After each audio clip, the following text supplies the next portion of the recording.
श्री शिवाय नमस्तुभ्यम। हम सबको पता है कि आज है 19 मई यानी कि मोहिनी एकादशी का बहुत ही विशेष सा दिन। और आज रात में अगर आपने अपने घर पे एक मोहिनी स्वधा दीपक लगा दिया ना, तो कभी आपकी फैमिली में कोई संकट, कोई तकलीफें नहीं आएंगी। आपकी पूरी फैमिली हमेशा लाइफ में आगे बढ़ेगी, कभी उन्हें पीछे मुड़ के देखने की ज़रूरत नहीं पड़ेगी। इतना स्पेशल ये मोहिनी स्वधा का ये उपाय है, ठीक है ना, जो कि पूज्य गुरु जी की कथा से सुन के बहुत अच्छे से आपको समझाऊंगा। बहुत स्पेशल, बहुत प्यारा सा उपाय है, तो समझने की कोशिश करेंगे, ठीक है ना। स्क्रीन पर आप सभी लोगों को दिख रहा होगा एक दीपक, ठीक है ना। कौन सा दीपक लगाना है? मोहिनी स्वधा नाम का दीपक लगाएंगे। और यह दीपक आपको गोल बत्ती का लगाना होगा। कौन से लगाओगे? गोल बत्ती का। बात यह भैया गोल बत्ती का तो लगाएंगे, लेकिन इस दीपक के अंदर हम डालेंगे क्या? तो आपको इस दीपक के अंदर डालना होगा घी, ठीक है ना। तरीका समझिएगा। घी डाल दिया, गोल बत्ती लगा दिया, अभी इस दीपक को जलाओगे नहीं। बात ये करते हैं कि इस दीपक को जलाएंगे कहां पे? आपके पास में दो ऑप्शन है। पहला ऑप्शन तो आपके पास में है कि अगर आप पे घर में तुलसी माता का पौधा हो तो वहां पे जलाएंगे। कुछ लोग कहेंगे भैया एकादशी है, वहां पे तुम पूजा नहीं करते। अरे आप गलत सोच रहे हो। एकादशी के दिन मां तुलसी के पेड़ की पूजा करते हैं, जल समर्पित नहीं करते। इस चीज का विशेष ध्यान रखिएगा। जल नहीं चढ़ाया जाता, कुछ समर्पित नहीं की जाती है, द्रव्य समर्पित नहीं किया जाता। लेकिन आप दीपक जला सकते हो, उनकी पूजन कर सकते हो, परिक्रमा कर सकते हो, कोई दिक्कत नहीं, ठीक है ना। या तो तुलसी माता के पौधे के नीचे कर सकते हो, या फिर आपके घर का कोई मेन गेट है जो लोहे वाला होता है, वहां पे। तरीका समझेंगे। सबसे पहला काम करना होगा, जो तुलसी माता का पौधा या फिर मेन गेट है उसके नीचे आपको एक थोड़ा सा हल्दी, एक चुटकी हल्दी डाल देंगे, ठीक है ना। हल्दी डालने के बाद में उसी हल्दी के ऊपर उस दीपक को रखेंगे, और रखने के बाद में जो आपने गोल बत्ती का दिया लगाया है उसको प्रज्वलित करेंगे ओम नमो भगवते वासुदेवाय के नाम से। किसके नाम से? ओम नमो भगवते वासुदेवाय के नाम से इस दीपक को प्रज्वलित करना। साथ ही साथ एक चुटकी हल्दी 3 बार स्वधा बोल करके अपने पूरे परिवार का नाम और गोत्र बोल करके इस दीपक के अंदर अगर आपने जला दिया तो इस दीपक का नाम हो जाता है मोहिनी स्वधा दीपक। अगर जला दिया इस मोहिनी एकादशी पे, पूरा परिवार आपका खुश रहेगा, कभी उन्हें लाइफ में कोई तकलीफें नहीं आएंगी, कोई दिक्कत नहीं आएगी, और हमेशा आपकी पूरी फैमिली खुशियों के साथ रहेगी, ठीक है ना। स्पेशल उपाय है, भूलना किसी को भी नहीं है। हर इंसान को इस उपाय को जरूर से जरूर करना होगा, ठीक है ना।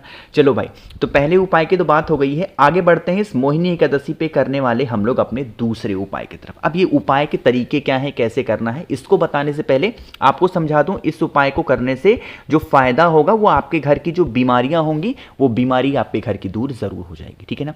चलो समझने की कोशिश करते हैं। स्क्रीन पे आपको दूर्वा दिख रही है, बहुत ज़्यादा नहीं लेनी है। जो हरी दूर्वा आती है आपको मात्र 3 दूर्वा लेनी है, सिर्फ और सिर्फ 3 दूर्वा लेनी है।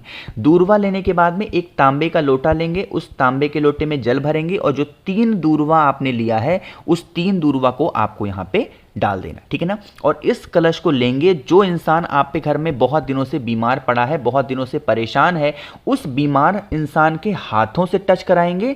जितने भी कमरे हों आपके घर में उन कमरों में घूम लेना, और ले करके पहुंच जाएंगे महादेव के शिवलिंग के पास में। तरीका समझिएगा। फेस रखेंगे उत्तर दिशा, नॉर्थ डायरेक्शन, और पूरा का पूरा जल काशी विश्वनाथ महादेव के नाम से समर्पित करेंगे महादेव के शिवलिंग के ऊपर दूर्वा के साथ। फिर से बोल रहा हूं, कौन से महादेव? काशी विश्वनाथ महादेव के नाम से पूरा का पूरा जल दूर्वा के साथ महादेव के शिवलिंग के ऊपर समर्पित करेंगे। हाथ जोड़ेंगे, विनती करेंगे, प्रार्थना करेंगे। हमारे घर का इंसान है, बहुत बीमार रहता है, बहुत परेशान रहता है, हे शिव शंभो भोलेनाथ, भोले बाबा, आप हमारे घर में इस समस्या को दूर करें। प्रार्थना करेंगे। जो 3 दूर्वा आपने ली थी उन 3 दूर्वा को वहां से उठा लेना, अच्छे से धुल लेना, और जो भी इंसान आपके घर में बहुत दिनों से बीमार पड़ा है उस बीमार इंसान को लेके जाएंगे और उस दूर्वा को खिला देना। अगर आप खिला दोगे ना तो उसकी बरसों पुरानी जो भी बीमारियां होंगी वो खत्म होंगी, और अगर उसको कोई मेडिसिन असर नहीं कर रही है, दवा असर नहीं कर रही है, दवा भी उसे असर जरूर करेगी, ठीक है ना। करिएगा जरूर।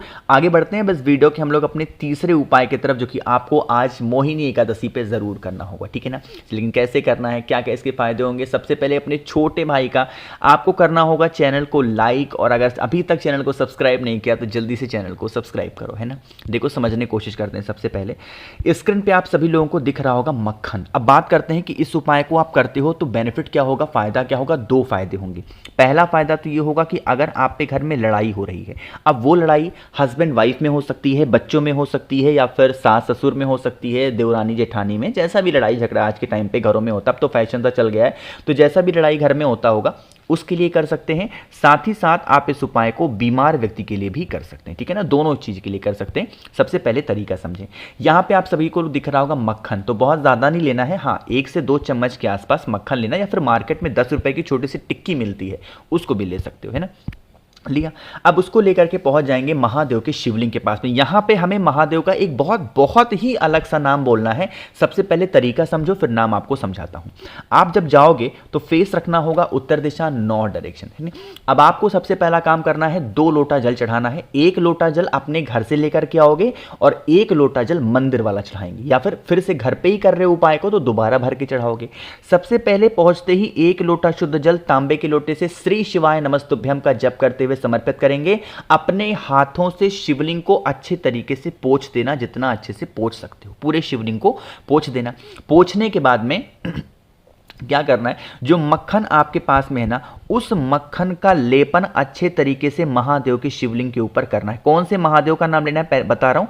पहले आपको इस तरीके से जितना अच्छे तरीके से लेपन कर सकते हो लेपन करेंगे। लेपन करने के बाद में यहां पे मैं एक नाम लिखने जा रहा हूं और वो नाम होगा बिजली महादेव, है ना। कहोगे भैया ये कब बताया उपाय को, तो ये ठंडक में उपाय, एक गुरुजी की कथा चल रही थी, उसी कथा में गुरुजी ने इस उपाय को बताया था। और बिजली महादेव का जो मंदिर है वो शायद मनाली या फिर शिमला में है, मैं श्योर नहीं हूं, बट ऐसी जगह पे, ठीक है ना। तो बिजली महादेव या फिर बिजलेश्वर महादेव के नाम से अच्छे तरीके से लेपन करेंगे। जो इंसान आपके घर में क्रोध करता है या जो इंसान आपके घर में बीमार पड़ा है, उस इंसान का नाम और गोत्र बोलेंगे और फिर 1 लोटा शुद्ध जल तांबे के लोटे से श्री शिवाय नमस्तुभ्यम का जप करते हुए अगर आपने समर्पित कर दिया, तो यकीन मानिए कोई भी व्यक्ति आपके घर में क्रोध नहीं करेगा, गुस्सा नहीं करेगा, और किसी को भी अगर कोई बहुत ज्यादा बीमारी है ना, तो उसकी बीमारियां भी धीरे धीरे करके खत्म जरूर हो जाएंगी, ठीक है ना।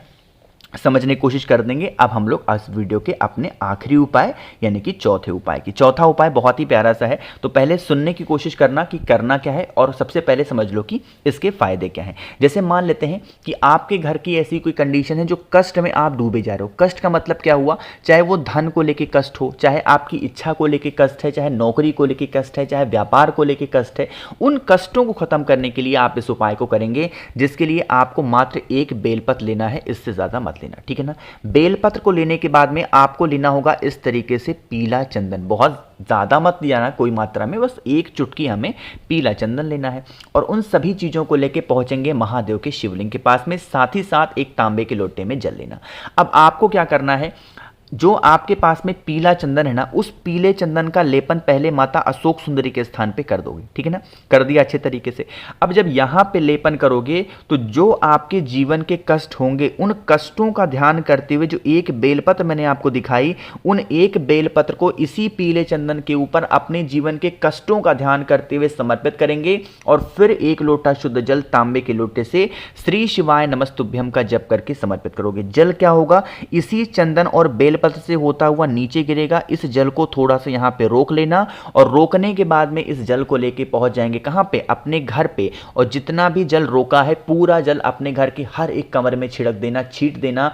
आप यकीन मानिए जो भी कष्ट, जो भी प्रॉब्लम आपकी लाइफ में चल रही है या चलने वाली होंगी, वो सारे कष्ट, वो सारी दुविधाएं आपके जीवन से खत्म जरूर हो जाएंगी। मैंने कोशिश की आप सभी को बहुत ही अच्छा समझाने की। सारे उपाय अगर आपने बड़े ही सच्ची श्रद्धा, सच्चे विश्वास के साथ कर लिया, कोई मन में मन मुटाव बिना रखे हुए, तो आपकी मनोकामना आप बहुत जल्दी पूरी होगी और जीवन के जो कष्ट होंगे वो तो खत्म होंगे, ठीक है ना।